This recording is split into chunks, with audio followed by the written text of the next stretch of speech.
Ruben, thank you for agreeing to come and be on the show with us. We're really excited to have you talk about the opportunity and the deal that you're talking with us about. So let's start off first with what type of asset class was this deal? So this was a single family home that I Okay. acquired.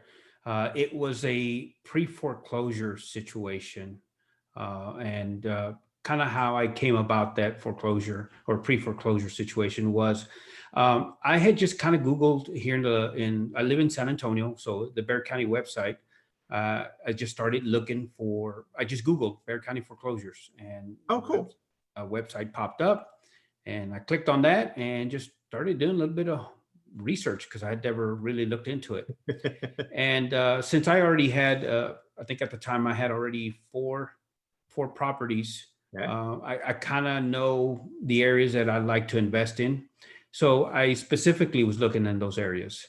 Okay. And I saw a house that was in a neighborhood where I currently had two other rentals, Oh, and okay, great. they were cash flowing rentals, and I love the neighborhood.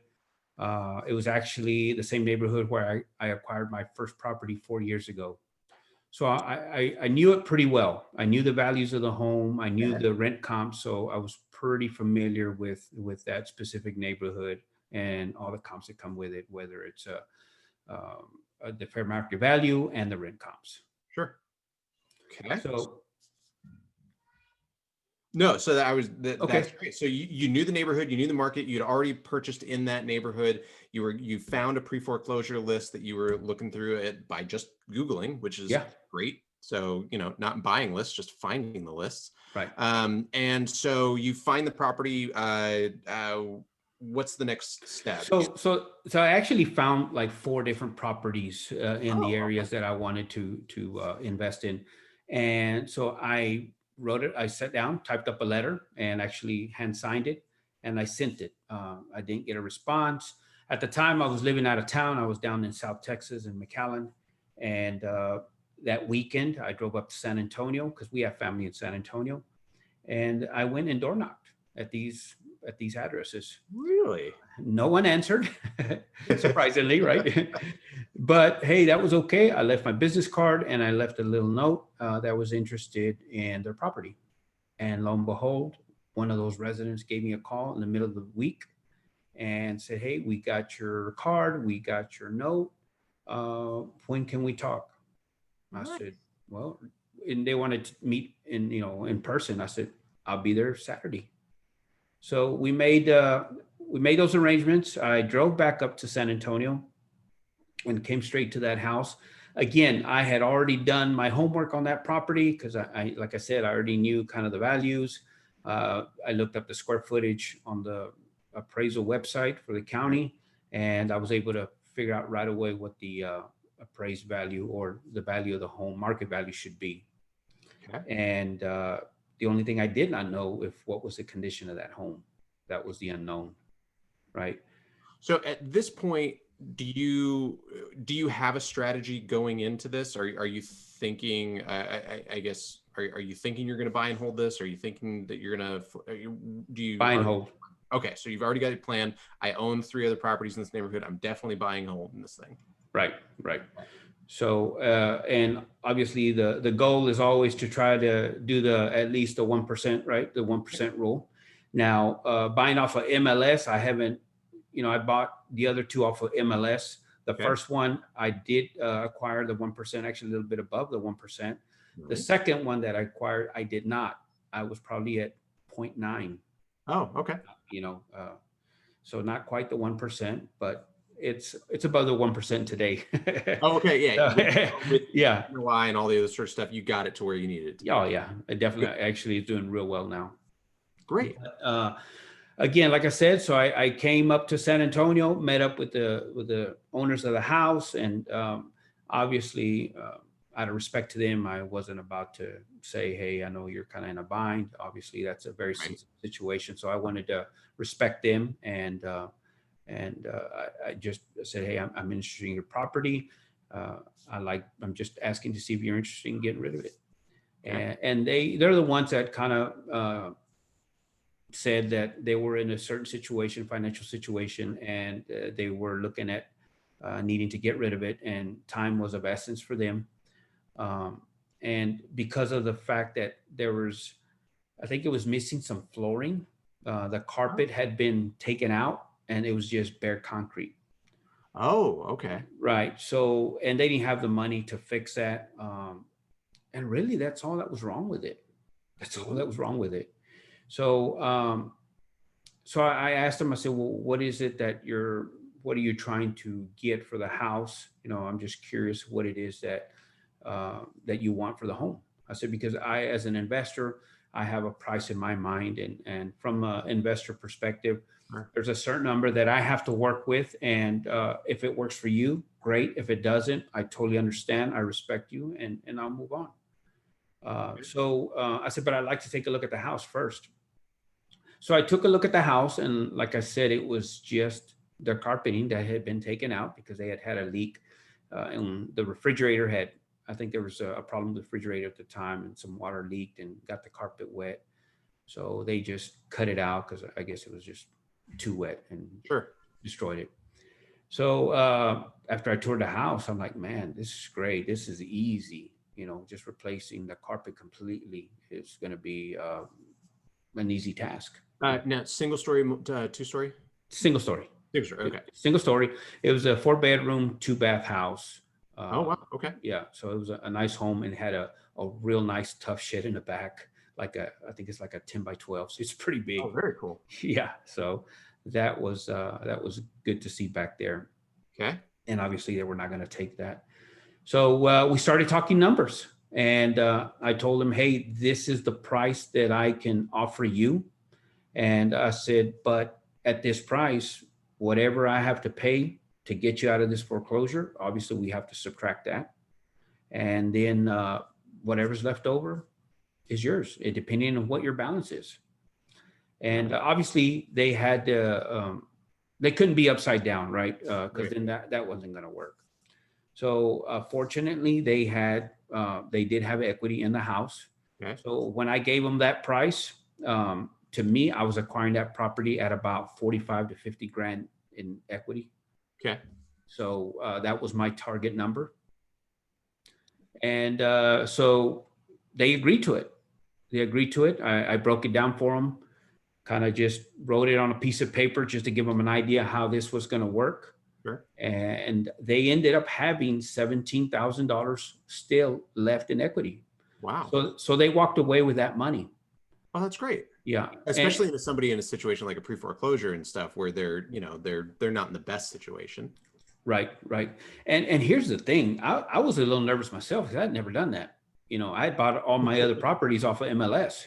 Sure. But man, I was willing to try something different. You know, I'd heard other investors talk about, subject twos and things of that nature. Mm-hmm. I had never done it. I was like, man, I'm going to figure it out. So I hired an attorney to draw up all the paperwork. I told him what I was trying to do, and he drew up the paperwork, and he drew it up as a wraparound.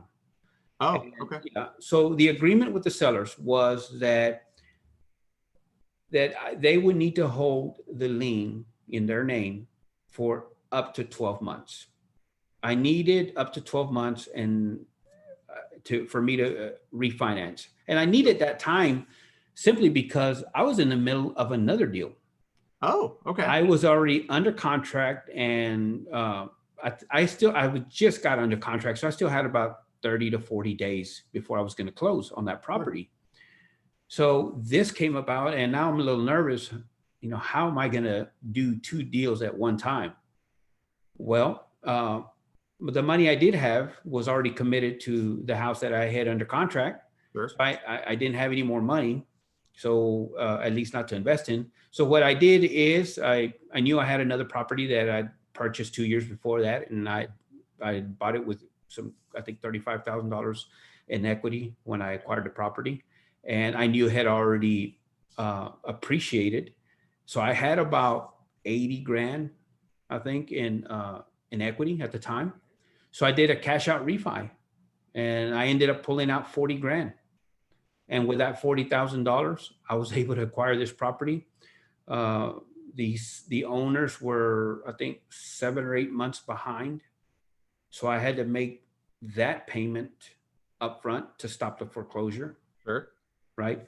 And like I said, they still had $17,000 that they were going to be able to walk away with.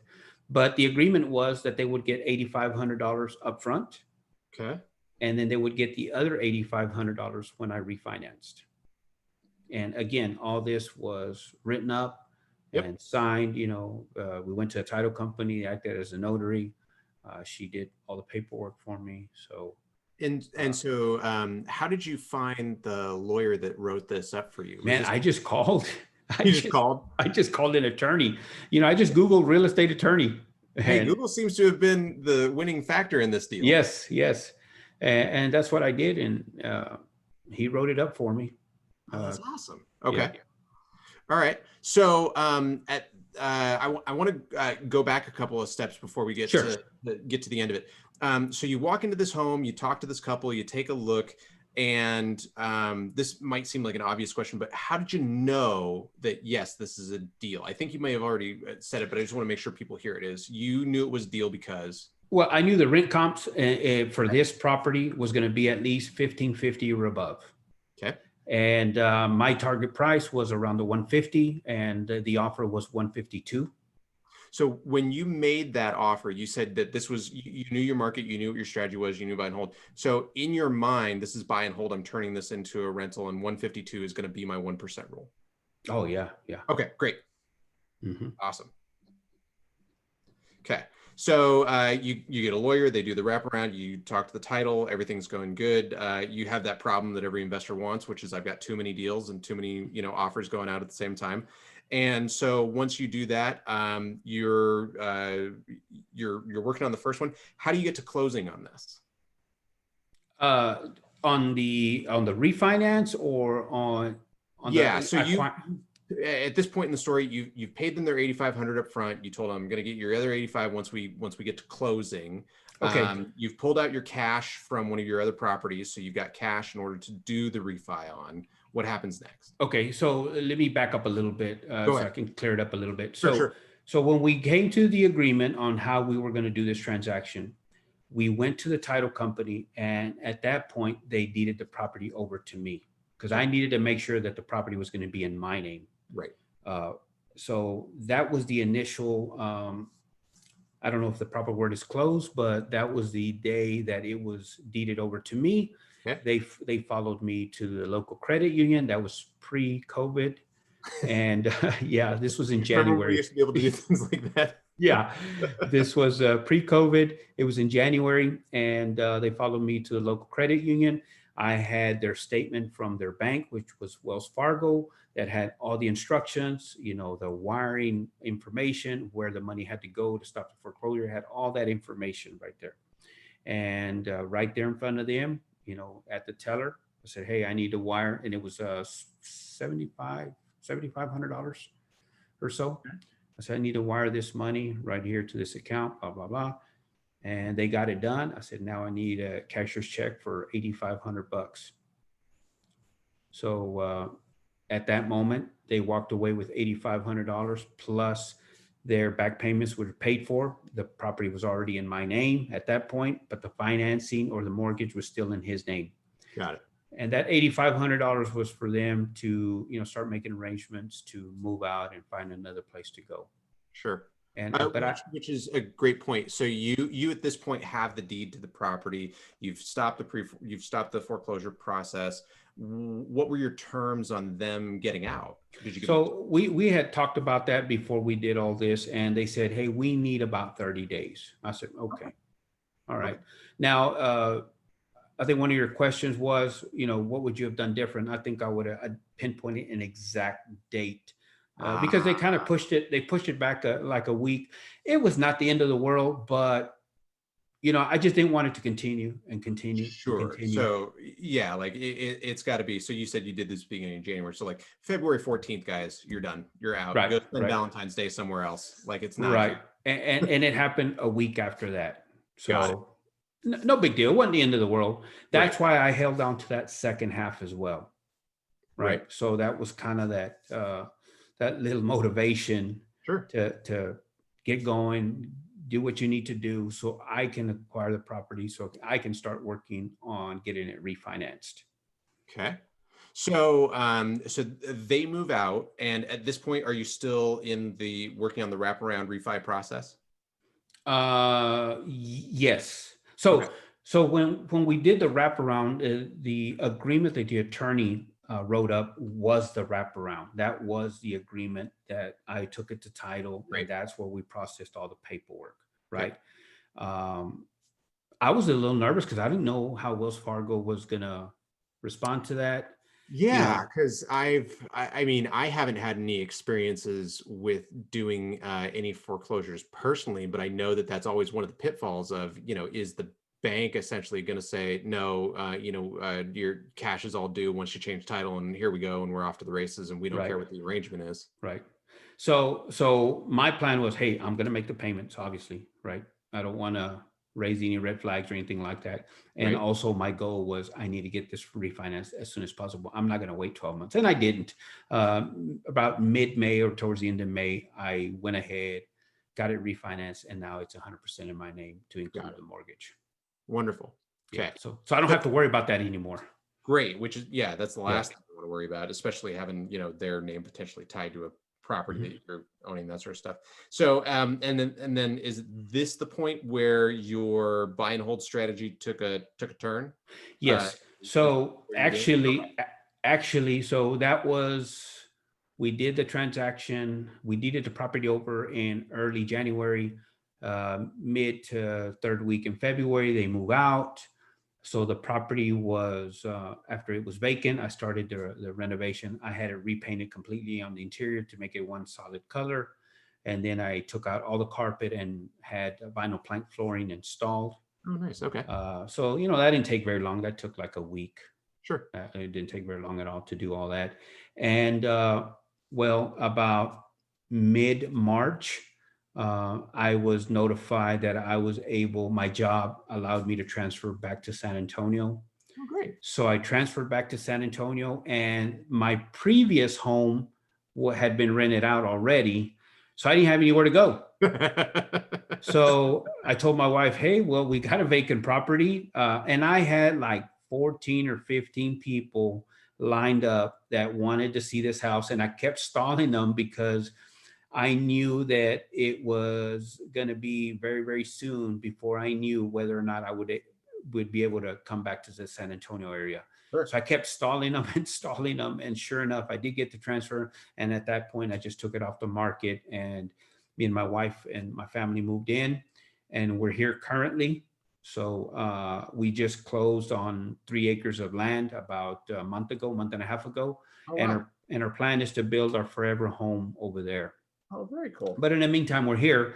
And here's the beauty of this. Okay. So because I'm here living in it, my loan is an owner occupant loan, right? Right.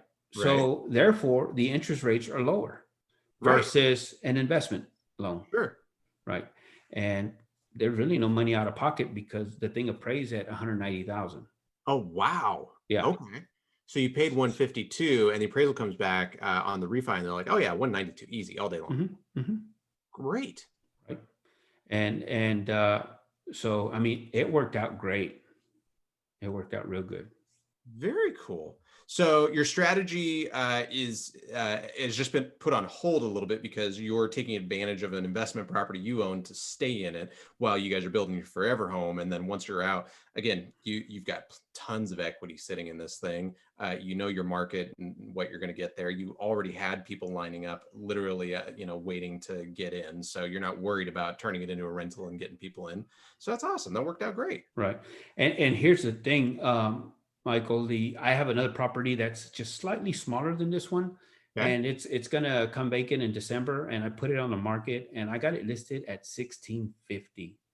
And man, I'm getting emails and text messages already Really? about it.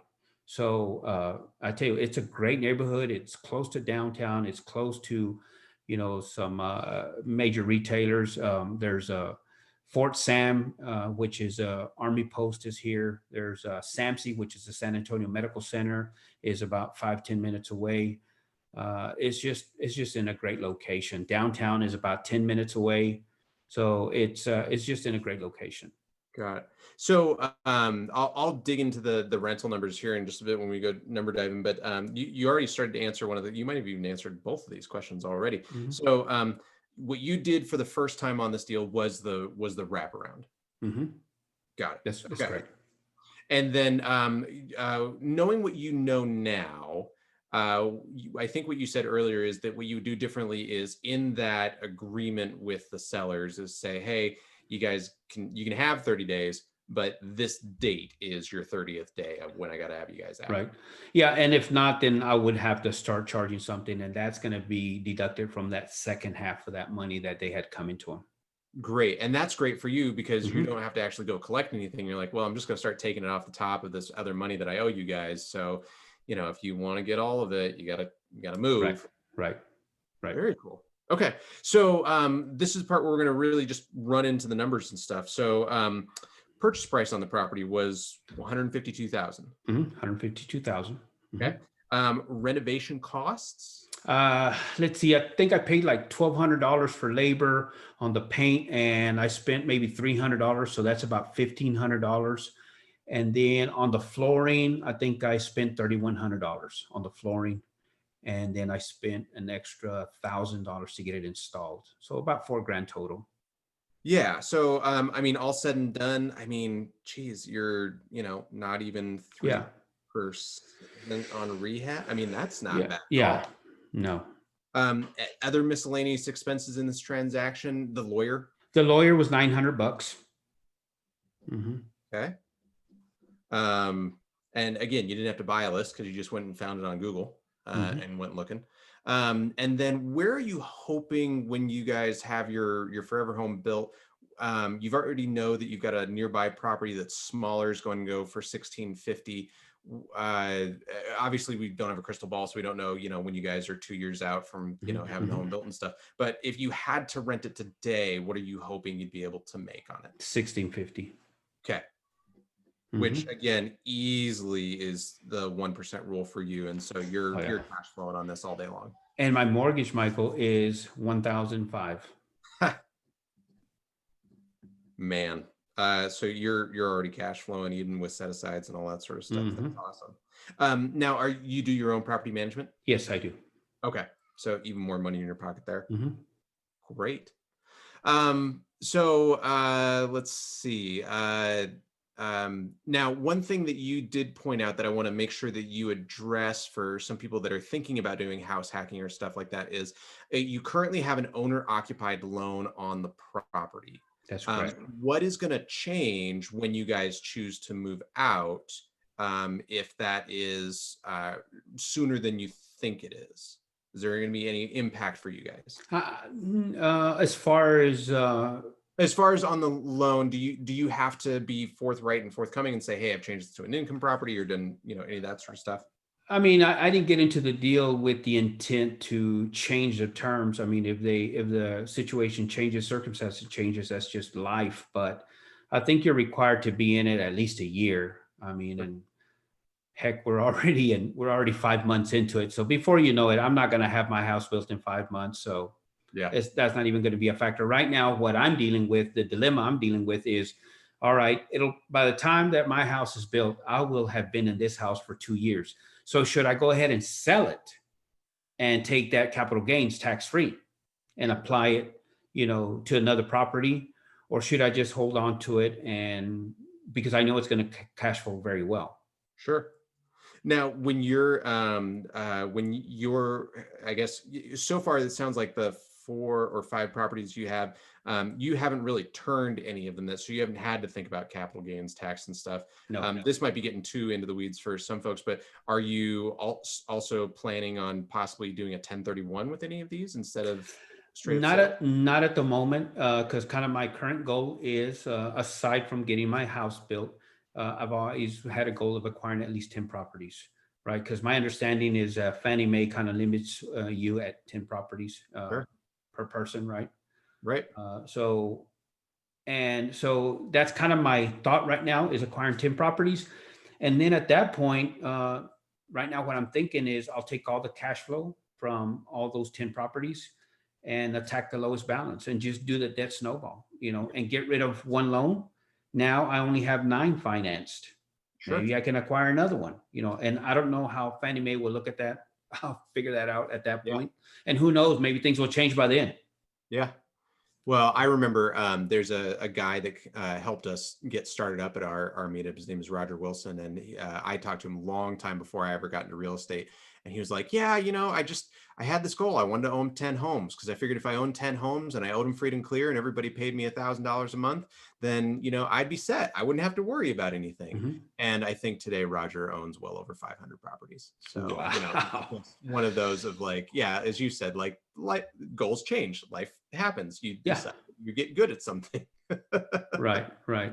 So, and I've also been, the other thought that's crossed my mind is multifamily. I haven't tried that yet. I don't have any duplexes, triplexes, or fourplexes.